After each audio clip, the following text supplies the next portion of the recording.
Құттықтау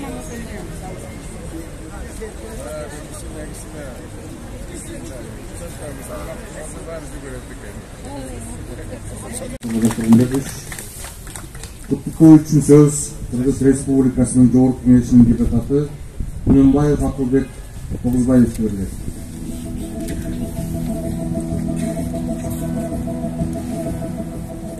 Саламатсыздарбы, урматтуу замандаштар. Мына бүгүн Кыргыз Республикасынын баатыры, Кыргыз Республикасы үчүн, кыргыз тили үчүн, кыргыз дини үчүн өзүнүн жанын, канын аябаган Түгөлбай Сыдыкбек атабыздын айкели бүгүн ачылыш аземине катышып отурабыз. Урматтуу туугандар. Эми мына Түгөлбай Сыдыкбек атабыз жөнүндө кандай гана жакшы сөздөр, жакшы каалоо тилектер айтылып атат. Эми бул кишине бир эле кыргыз эл эмес, бүткүл дүйнө тааныган эл. Анткени ошол азыр эле төрага Нурланбек Тургунбеков айткандай, кыйынчылык убакта кыйынчылыкты көргөзүп, ошол тил боюнча айтып турганда, ушул Түгөлбай Сыдыкбек өзүбүздүн эне тилибизди унутпайлы, өзүбүздүн эне тилибизди жазам деп ошол китептерин жазып, ошол Москвада Сталин сыйлыгынын ээси болгон. Барыңыздар, жакшы билесиздер. Кыргызстанда болсо ошол кийинки өзүбүзчө мамлекет болуп, мамлекет түптөлүп, желегибиз, туубуз желбирегенине ушул кишинин бирден бир чоң салымы. Ошон үчүн мына өзүнчө кыргыз мамлекети, кыргызбыз, кыргыз мамлекетибиз бар деп бүгүнкү күнү сыймыктанып, ушул аталарыбыз, ата бабаларыбыз бар үчүн сыймыктанып атабыз, урматтуу бир туугандар. Мына бул эстелик жөнүндө таржыма калын айтып кетпесем болбойт. 2012 жылы ушул жерде мэр болуп турганда, Иса Өмүркулов болуп турганда, ушул жерде Бексултан Жакиев раматтылык кыргыз эл баатыры, жазуучулар чогулуп ушул жерди тандап, ушул жерге өкмөт чечим чыгарып мэрия баш болуп. Ошол бойдон токтоп, кийин 2015 жылы Болотшер раматтылык ал кишинин да көзөтүп кетти. Ушул жерге келип капсуласын салып, ушул эстеликти жасаганга конкурс уюштуруп, жетимен фонду менен каржылап, ушул эстеликтин эскизин тандап алганбыз. 2015 жылдан бери мына Азамат Абдрахманов деген скульптор утуп алган. Андан кийин дагы ушул мамлекетибизде каржы кыйынчылык болуп, эстелиги ошол бойдон токтоп калган. Кийин 2021 жылы мына ошол жаңы өкмөт, жаңы президент, жаңы бийлик келгенде ушул эстеликти курууга мына Акылбек Үсөнбекович баш болуп өзү отурат. Ушул жерге 9 миллион сомун бөлүп берип, мына бүгүнкү күнү эстелиги курулуп, ачылыш аземинде турабыз, урматтуу бир туугандар. Мына буга чейин ошол бийликтер, ошол кыргыз эл үчүн, кыргыз тил үчүн жанын берген адамдарга каржы таппай кыйналып курулган эмес. Мына бүгүнкү күнү урматтуу замандаштар, мына жазуучулар бардыгыңыздар билесиздер. Мына Чыңгыз Айтматов Төрөкулович өзү ошол үйдө, Түгөлбай атамдын үйүндө Саякбай манасчыбыз, Саякбай аталарыбыз отуруп, шахмат ойноп, тамашалашып, ошол жерде Чыңгыз Айтматов өзү бир сөз айткан сөзүн билем да. Мен түкөмдүн китебинен алып, сельхозинститутка тапшырып атканда сочинение жазгам деп. Мына Нурлан Тургунбеков туура айттыңыз. Ошол талкан болуп турган кишилер мына бүгүнкү күнү ошол эстелик орноп, келечек муунга, жаштарыбызга, кийинки муундарыбыз ушундай аталарыбызды, чоң саясий адамдарыбызды билиш керек. Анткени ошол кыргыз мамлекетинин түптөлүшүнө чоң салымын кошкон адамдар. Сиздерге дагы мына келип бүгүн эстелигин ачылышына аземине катышып отурасыздар. Урматтуу бир туугандар, мына ушул жерде атабыз ушул Эркиндик бульварында эс алып кечинде жазуучулар менен өйдө ылдый басып şu жерде чыгармачылыктарды ойлонгон далай китептерди жазган, өзүңүздөр билесиздер, далай романдарды жазган. Мына бүгүнкү күнү өкмөттүн, ошол мамлекеттин каржысы менен бүгүнкү күнү ошол романдарын кайта жаңылап жазып атат. Кудай буйрса, мына өзүңүздөр көрдүңүздөр, түшкө чейин жамгыр жаап, күн бүркөлүп турду эле. Ошол адамдардын тилегин, ошол мамлекет башчылардын тилеги үчүн мына бүгүн кайра күн жаркырап ачылып, Кудай буйрса, ушундай аталарыбызды, ата-бабаларыбызды көп эстеп, мамлекетибиз үчүн көп иштерди кылсак, күн эле эмес кыргыз мамлекети өнүккөн мамлекеттердин катарына кошулуп, бардыгыбыз кийинки келечек муунга жакшынакай жаркыраган, гүлдөгөн Кыргызстанды калтырабыз деп ар бир бийликте отургандар, депутаттарбы бардыгыбыздын оюбуз ошол, элдердики да ошол. Рахмат сиздерге. Союздун төрагасы Калыбеков Нурланбек Эсконалиевичке берди. Урматтуу өкүмдарлар, журт аксакалдары, кыргыз адабияты үчүн бүгүн бир чоң майрам десек болот. Мен ар дайым айтып жүрөм. Молдокелер келме айткандай, азан айткандай эле айтып калдым Расул Гамзатовдун сөзүн. Гражданинди ким десең, паспортун көрсөтөт, улутту ким десең, адабияты менен искусствосун көрсөтөт деп. Асырандай бизди эл кылган, журт кылган, Манас эпосунан баштаган 40 эпосторубуз, Айтматов, Сыдыкбеков, Касымбек, дагы не деген бул жерде баарын санап отурууга болбойт. Чоң инсандар бизди ушул даражага жеткирди. Бир эле мисал, жогоруда Сүйүнбек Сапарбекович президенттин куттуктоосунда баса белгиледи. 52-жылдагы жанагы бүткүл союздук конференция Манас боюнча. Сыдыкбеков, Токонбаев, Маликов үчөө мына ошол өздөрү эми жанагындай бир Москвага чейин эмеси жетишпесе дагы биздин жанагы борбордук комитеттин кишилери менен ал учурда Айтматовдор жаш билесиздер, дүйнөлүк авторитетке ээ боло элек. Ауезовду алып келишип, казак боорубуз. Ауезовду алып келип, ой, Манасты кошо коргоп сакташкан. Эгер ошол учурда биздин ошо жазуучулар Ауезовго окшогон кишилерди алып келип, сырткы Москвадагы орустардын колдоосу менен жазуучу санаалаштары менен Манасты колдобогондо ким билет? Бир Кудай өзү билет, өрттөлүп жок болуп талкаланмак.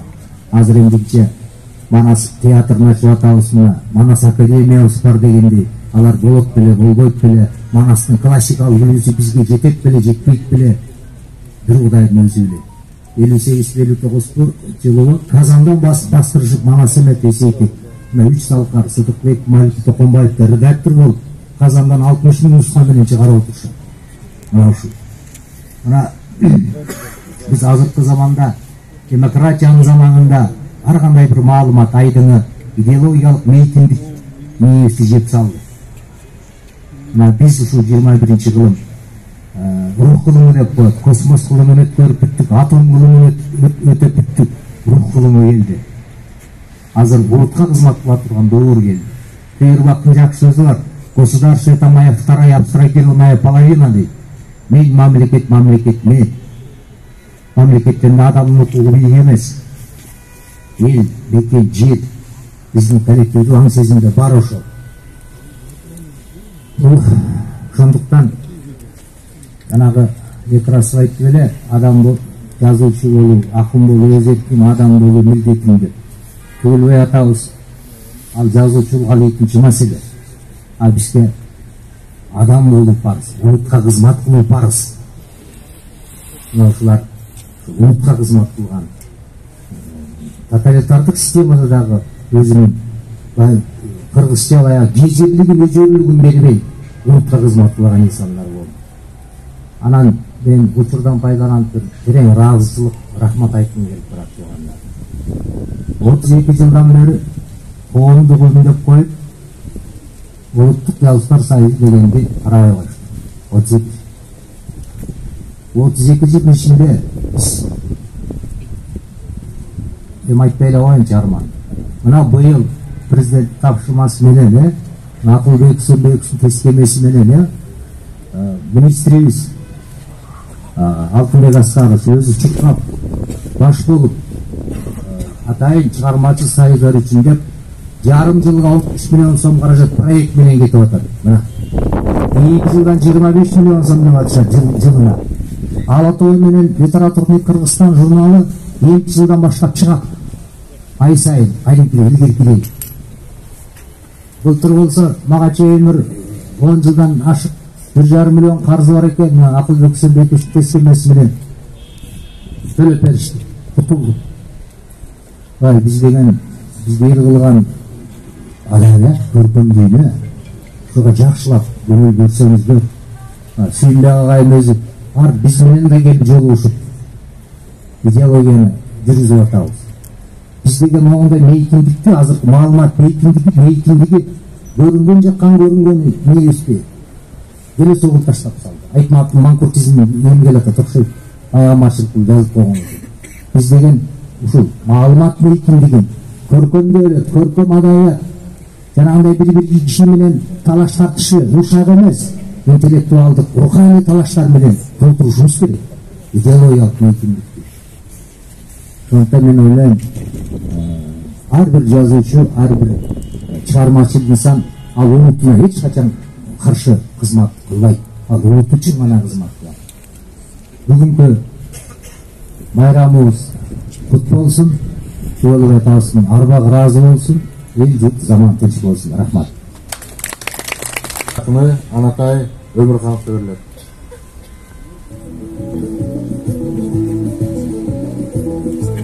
Замандаштар, бүгүн ушундай бир жакшы күн болуп турат. Айтпаган сөздөрдү айтышыбыз керек болуп турат. Биз кийинки муун Чубалбай атаны өзүбүздүн атабыздай көрчүбүз. Бүгүн дебей, эртең дебей дайыма үйүнө кирип барчубуз. Ошондой киши болчу. Кел деп турган кишилер. Мейли тажрыйбасын сурасаң дагы, мейли жаңы макала жазып атсаң дагы, ыр жазып атсаң дагы ошону кыйналбай, кысталбай окуп берчүлөр. Мен ушундай кишини шунга чейин эч кимден көрө элекмин. Баары терсейишет, баары мыктысына чындыгында артында. Чубалбай атадай бир китеби жок, баарыбыздардан да жүрүшөт. Тем более ушундай мамлекет ушундай кылды азыр. Жетимсиретип койду, бүт бар. Жазсаң жаз, жазбасаң эмне кылсаң ошол. Андай болбойт. Маданиятка андай мамиле жасаган республика, ал бүгүн болбосо эртең жок болот. Адабият кармап турат, бүт бар. Ошону түшүнбүлөсүздөр. Ушу түкөм кандай сабаттуу киши. Түкөмдөй сабаттуу киши азыр жок калды. Жок калды, чын айтып коеюн. Силер сөйлөшкөнүңөр да бар, сүйлөшпөгөнүңөр да бар. А киши эти Москва менен сүйлөштү дагы өзүнүн яасын белчү эмес. Өзүнүн яасын белчү эмес. Өзүнүн баягы оюн мейли кайсы убак болсун. Ошону даана айтчу. Мынакей мисалы үчүн бир эмне бар. СК деген бар болчу.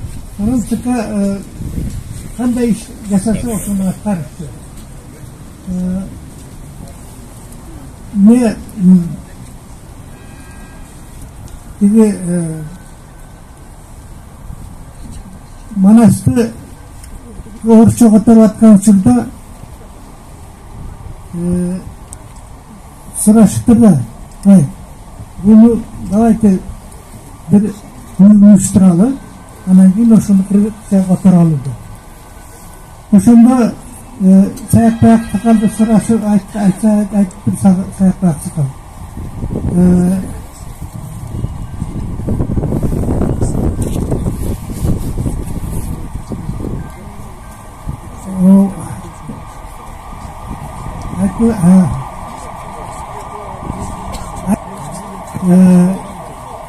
кайнап турган чөп эле кайран гана эр мунас партияда жок эле деп Саяқбай Ақсақаланы айтып түсіндіріп тұрмақ эле. Ошол Батманов деген окумушту азыр да жасап берип коюшу мүмкүн. Бул чоң окуя болгон. Мына биз ошол ушулду көз алдыга тарткалы деп атабыз да. Мынакей Түгөлбай ата жөнүндө айтса, кыргыз жөнүндө айткандай болуш керек. Себеби бир дагы чөлкөндө, Орта Азия чөлкөндө, мейли Россияда болсун, бул кишинин аты аталган. Ошол жерде жанагы Гамзатов менен чогуу сүйлөшүп отурган сүрөттөрү бар. Чогуу отурган запистери бар. Ким барыптыр ошол учурда Москвага депутат Жашырлар Союзуна? Эч ким барган эмес. Жөн эле өкмөттү кагып атасыңар. Мындай эки жакты карап, туш тарапты карап, ушундай поколение келди, адабиятты окубайт эч ким. Эч ким окубайт. Таң каласың да. Анан эле бирдекени сурап эле жүрөт, сурап эле сыгандап болуп калды. Түгөлбай атанын арбагында арбак жок анан буга сый-урмат менен мамиле жасадылар. Ушунга чейин үйүнөн чыкпаган китептер толуп турат. Биз эмне айтып атабыз? Ошо көзү киттиринде көрүп калса жакшы экен, балдарын жакшы экен деп маңдайынан сылап койсо, ошо жаман болобу? Кечен сиз сүйлөйсүңөр, ардаган эчтеке жок. Арбак разы болсун. Рахмат. Дагы бир жолу сиздерди улуу жазуучу ушул айкелди жазуудогу авторлорун бул жака чакырып койсок, Азамат Абдрахманов, архитектор Нурсейит Мамбет Казиев,